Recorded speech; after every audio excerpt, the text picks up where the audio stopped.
I cannot think of anything more frustrating than practicing for hours and hours and not seeing any results at all. So today we'll speak about why this happens and, more importantly, what you can do to fix it. I started off practicing exercises and scales up and down all day long because I wanted to get really good at soloing. Now, I would often find myself super frustrated, and part of the reason why I felt this way was because my goals were not clearly defined. I was thinking, I want to be the best in the world.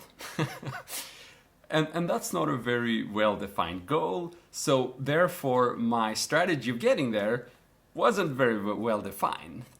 Instead, I was just spending a lot of time trying to do everything and hoping that something would come out of it. Now, something did come out of it, but not what I expected. So, let's break it down. The first thing you have to do in order not to be frustrated about your progress is to be somewhat aware of your goals. And for the purpose of this video, I'm going to assume that what you want to achieve is to get really good at lead guitar. So you want to be able to play great solos. I came to understand that that's actually where I wanted to take things. And later on, I wanted to get there via improvisation, and that's still something I'm working on. But if this is the case for you as well, you want to be great at lead guitar, you want to put some time in because you know that you won't get any results without any effort. But you're still being really frustrated about spending that time and not getting anywhere. Then it could be any of the following. You might be practicing exercises just like I did, expecting that this would take you somewhere to a fantastic place. And it can take you to a really fast place, but it's not gonna end up sounding like an amazing solo, because more is needed than just the technique part. So what you can do if you're stuck practicing scales, maybe you have a few patterns that you're trying to build speed with, and maybe you've already gotten some speed. However, when you record yourself, or when you try to produce something, or when you just listen back to yourself, you just think it sounds like crap. Then what I often find is that people don't really know where they're going with their runs. They might be well on their way getting a cool technique, but that technique does not land in anything musical, so it doesn't give you any reward. And the reason why people fail to fix it is because when they listen to their heroes, they fail to analyze the musical part of what they're hearing, because they're so blinded and mesmerized by the speed and the technique that's going on. So consequently, they just practice technique all over the place. So if that sounds like you, then what you have to do is pretty simple, actually. You just have to end your licks somewhere so that they have like a clear start and end point. Think of it as, from point A to point B. That's what you want to do with your technique. So instead of just going constantly up and down, like this,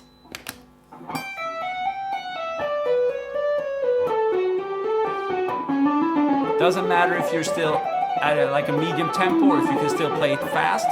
Instead of just doing that, why don't you stop somewhere?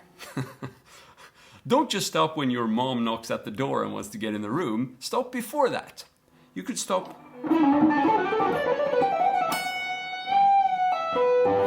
Okay, there we have something. You could stop at a note that sounds cool to you. And if it doesn't sound cool to you, you could make it sound cool via vibrato, via bending, or via a melodic lick. So let's try that one more time. I'm playing something that could be described as the E Dorian mode. I'm playing that from the D string, and then I want to find a landing note high up on the guitar. So, for example, on the high E string.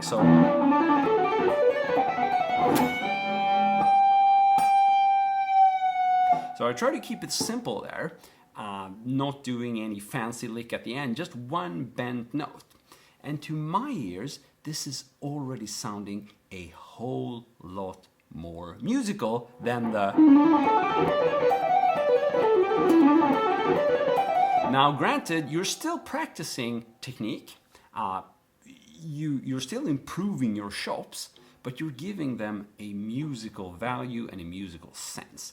And that's pretty much what I find that a good 70% of the internet shredders out there, what they need to do.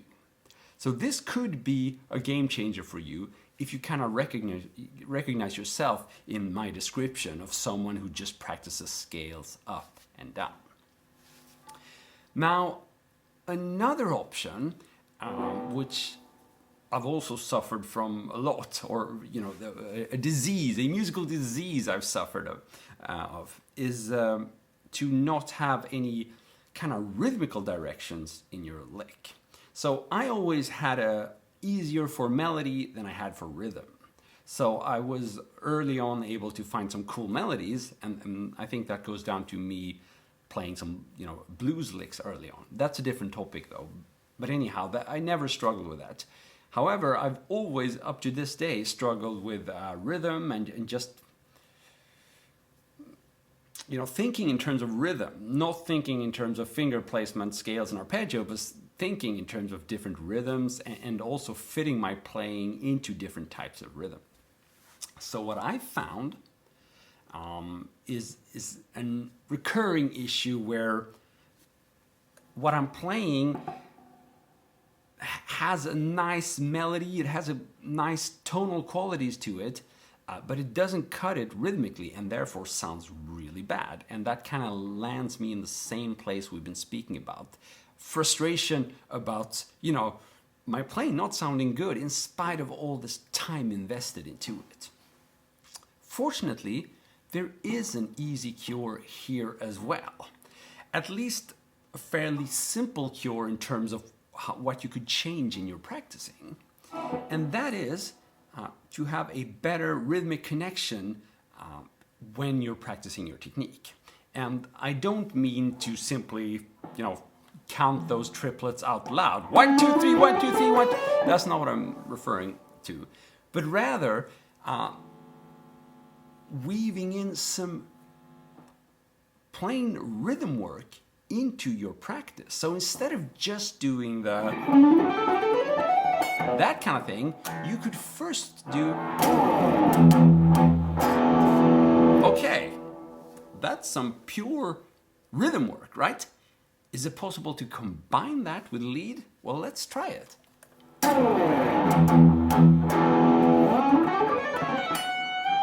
We could try it again.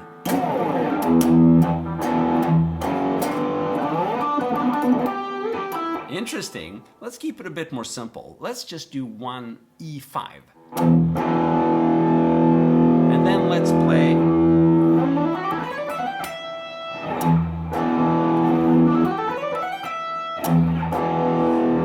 That's in its purest form. This is already taking you a step towards a better rhythmic connection in your practicing. Let's break it down. So I was just doing a palm muted note and an E5.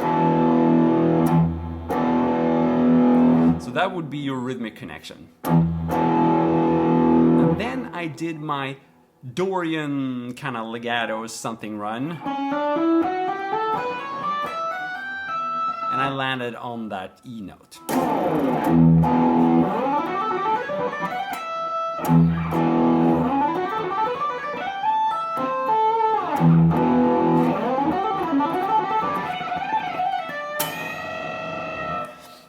Now, all of these things should definitely be practiced over some kind of steady pulse. So either a metronome or drum machine or backing track.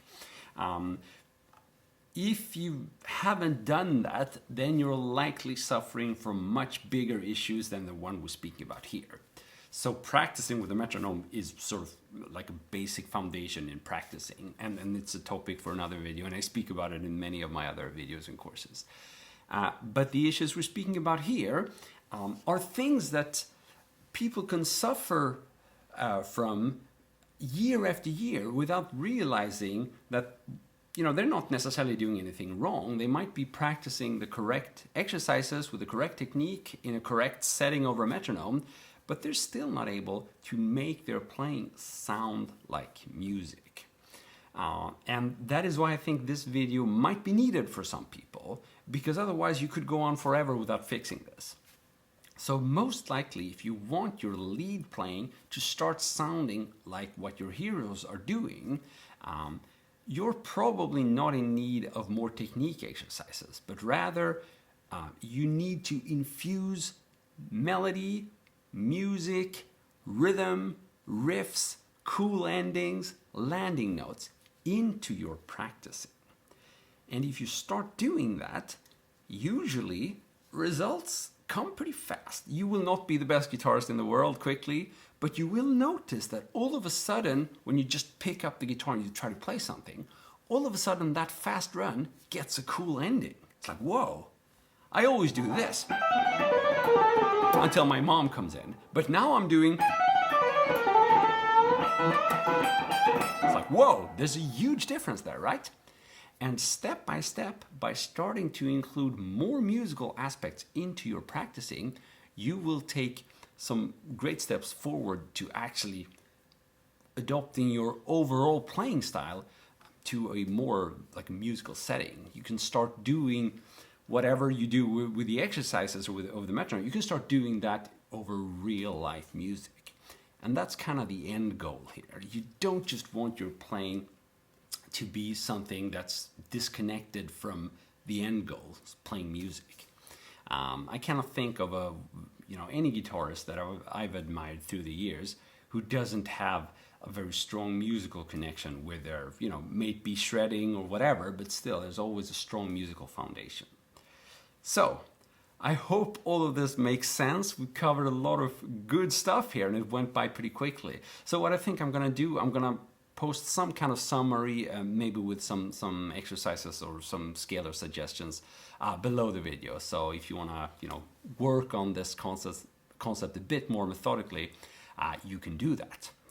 But until next time, I wanna wish you happy practicing, and do let me know if there's anything specific you're struggling with, and maybe I could cover that in coming videos.